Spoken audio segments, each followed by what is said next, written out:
راہ چلتے ایک مسافر سے بات ہوئی۔ وہ مسافر، اس کی آنکھیں بھیگی ہوئی تھیں، چہرہ سرخ ہوا تھا، اور وہ جس طرح بہت بڑی پریشانی کے اندر تھا۔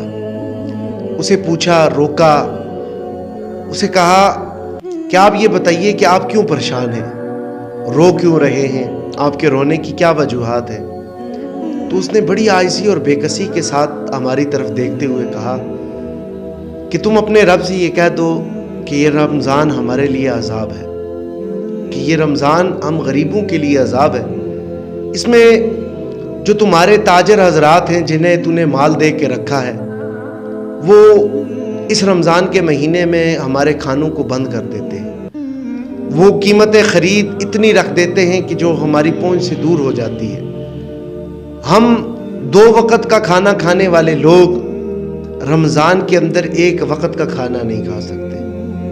اب جس وقت اس بندے کے یہ الفاظ سنیں تو سوچیں کہ وہ کیفیت اگر وہ اپنے رب کے سامنے پیش کر دے کہ تم اپنے رب سے یہ کہہ دینا کہ تیرا رمضان ہمارے لیے عذاب ہے، تو ان ذخیرہ اندوزوں کے بارے میں کیا ہوگا؟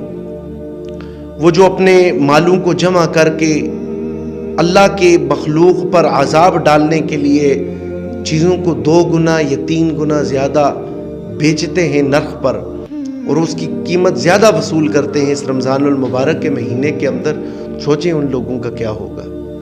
تو لہٰذا یہ پیغام ہے ہمارا کہ آپ بچیے، خدا را بچیے، غریبوں کی آہوں سے بچیے، مظلوموں کی آہوں سے بچیے، بے کس لوگوں کی آہوں سے بچیے۔ رمضان المبارک کا یہ مہینہ آپ کے لیے وبال جان بھی بن سکتا ہے۔ تو لہٰذا اللہ کے رسول صلی اللہ علیہ وآلہ وسلم کا یہ فرمان کہ جو اس نے ذخیرہ اندوزی کی وہ میری امت میں سے نہیں۔ تو آپ کو بے شک رمضان مل بھی رہا ہو، پھر بھی آپ رمضان کی سعادتوں سے اور رمضان کی جو فضیلت ہے اس سے کوئی نفع نہیں اٹھا سکیں گے۔ بہت شکریہ۔